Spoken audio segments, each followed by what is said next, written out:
Dalam nama Bapa dan Putra dan Roh Kudus. Amin.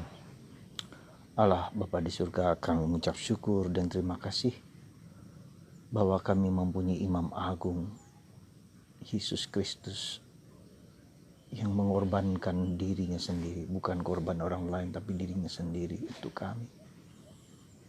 Dan dia menjadi pengantara antara kami dengan Engkau ya Bapa yang Maha Kasih.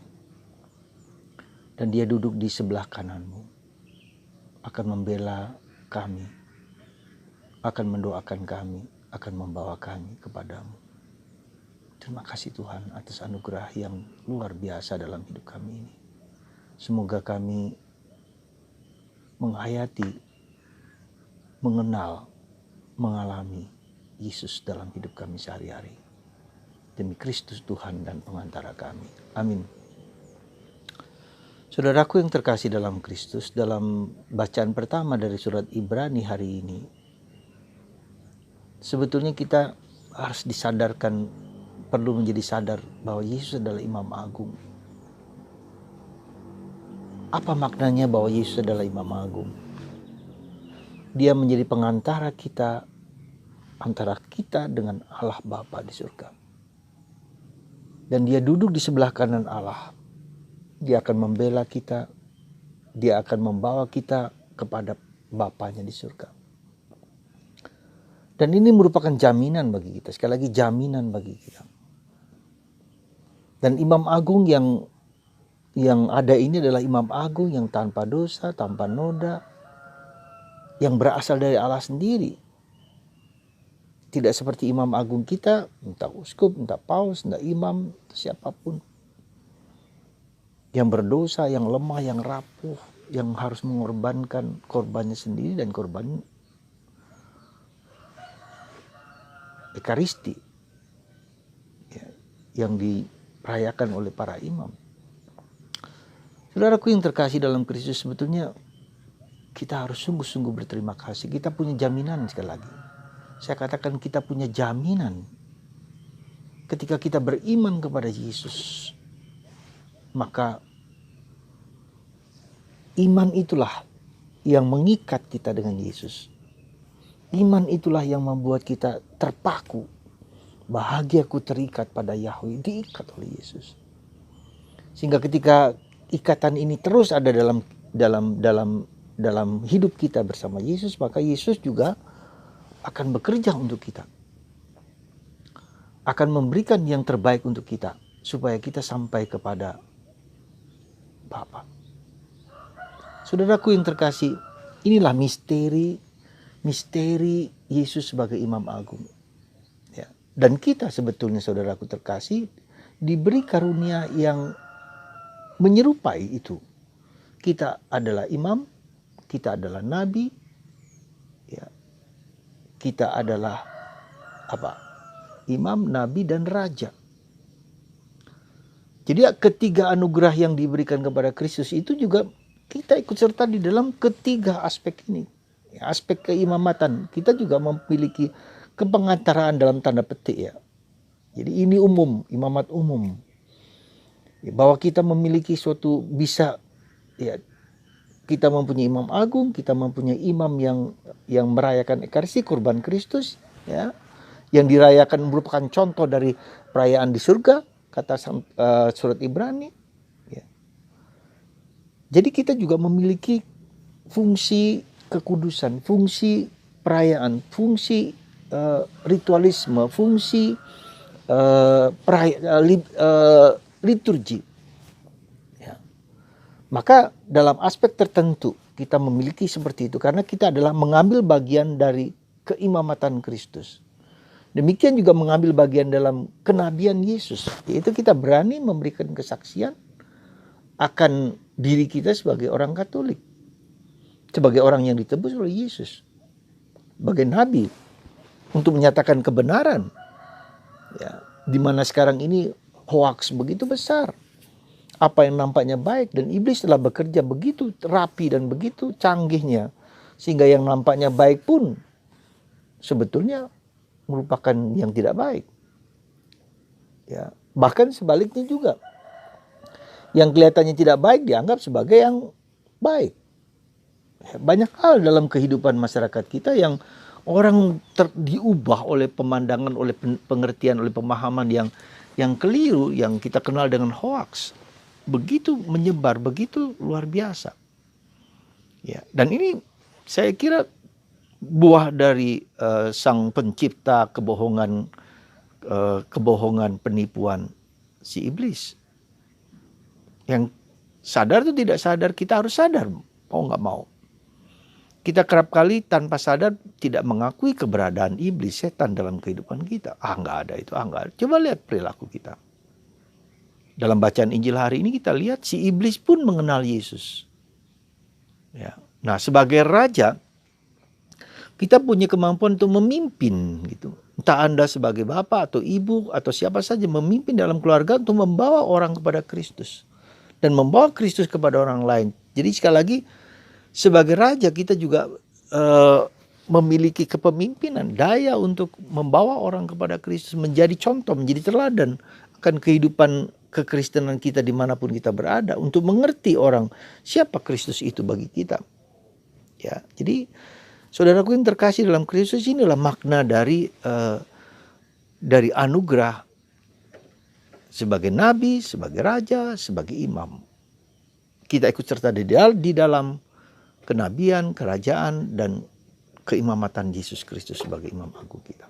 Ya. Nah, saudaraku yang terkasih dalam Kristus, tadi saya sudah menyinggung bahwa dalam zaman sekarang ini iblis sudah begitu berkuasa, dan tanda petik ya, berkuasa dalam arti mempengaruhi orang, mempengaruhi pikiran, mempengaruhi cara pikir, mempengaruhi perasaan. Ya.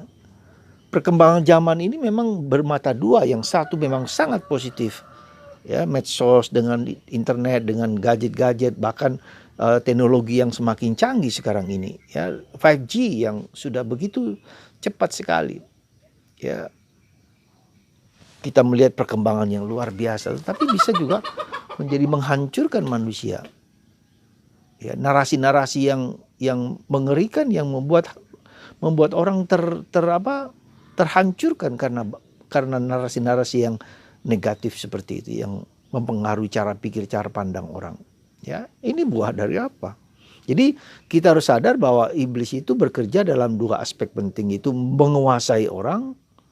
Menguasai orang itu jelas, misalnya terkuasai orang itu mabuk, orang itu trans, orang itu melakukan tindakan-tindakan yang jahat luar biasa. Tapi juga itu tidak lagi dipakai oleh strategi iblis, tetapi dipengaruhi. Sekali lagi, yang baik itu dipengaruhi. Ya, nampaknya baik juga, maka kita lihat dalam kitab Kejadian, begitu cantiknya si iblis itu menggoda si Hawa. Pohon buah itu boleh kau makan. Ya. Boleh kau makan buahnya, bukan bentuk pernyataan, tapi bentuk pertanyaan. Ya. Ini kan mempengaruhi cara pikir orang yang tidak punya dasar kekuatan dalam dirinya. Ya. Orang bertanya mulai ragu, mulai bimbang, mulai tidak pasti. Ya, lalu mencari jawaban bukan pada tempat yang benar, tapi pada orang-orang yang tidak tepat, gitu kan. Dan mulai mempercayai, dan anak muda sekarang demikian juga. Dunia ateis di Eropa dan sekarang sudah juga menyebar ke Indonesia, orang nggak peduli lagi. Ya, jadi hal-hal yang meragukan itu lalu dianggap sebagai suatu kebenaran. Apa yang ada dalam medsos dianggap sebagai kebenaran, padahal tidak selalu demikian. Ya, tidak selalu demikian. Dan orang mempengaruhi bukan hanya dalam pengaruh iblis itu, bukan hanya dalam kenyataan yang nampak, yang tidak nampak sekalipun, lewat HP, lewat gadget. Ya. Saudaraku yang terkasih dalam Kristus, apa yang sangat dibutuhkan sekarang di zaman ini adalah discernment, membeda-bedakan roh. Ya. Apakah benar yang menjadi keputusan kita demikian? Ya, apakah sesuai dengan kehendak Tuhan? Hari ini Yesus mengusir banyak setan dalam Injil, menyembuhkan orang dari berbagai macam kota, dari berbagai macam desa yang datang kepada Yesus, berbondong-bondong orang datang. Nah, di saat itulah kita lihat ada seseorang yang jatuh tersungkur di depan Yesus karena ya dikuasai oleh iblis. Dan iblis mengatakan, aku kenal engkau, siapa engkau? Jadi iblis pun, setan pun tahu siapa Yesus. Kenal Yesus. Saudaraku yang terkasih dalam Kristus. Kita juga kenal Yesus. Tapi apakah sama kita dengan iblis? Itu pertanyaan yang sangat fundamental.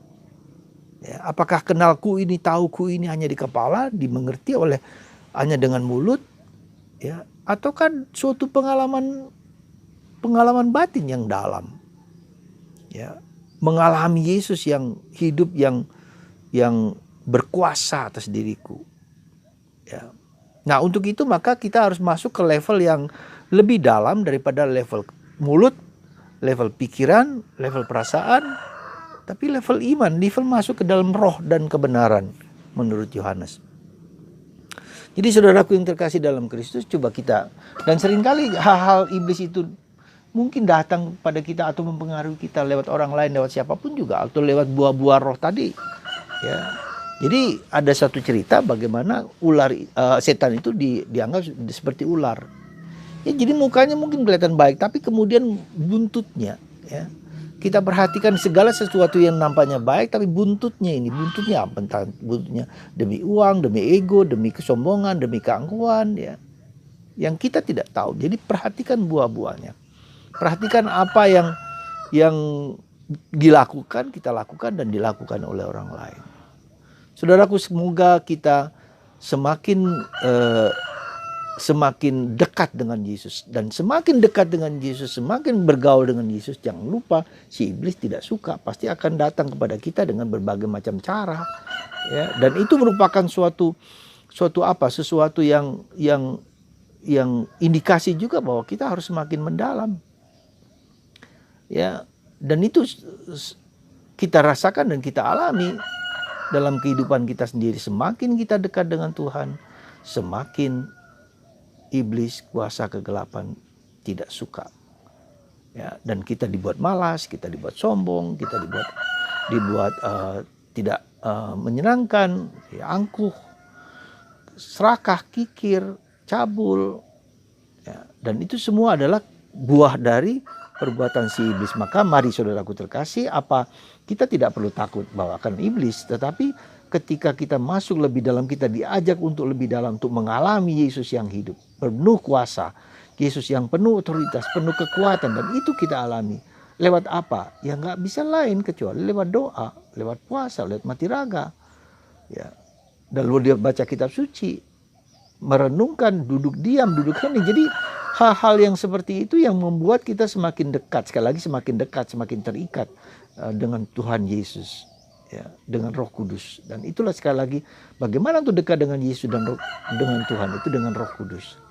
Kita mohon rahmat Roh Kudus dalam hidup kita sehari-hari, dan kita mohon sungguh-sungguh, ya.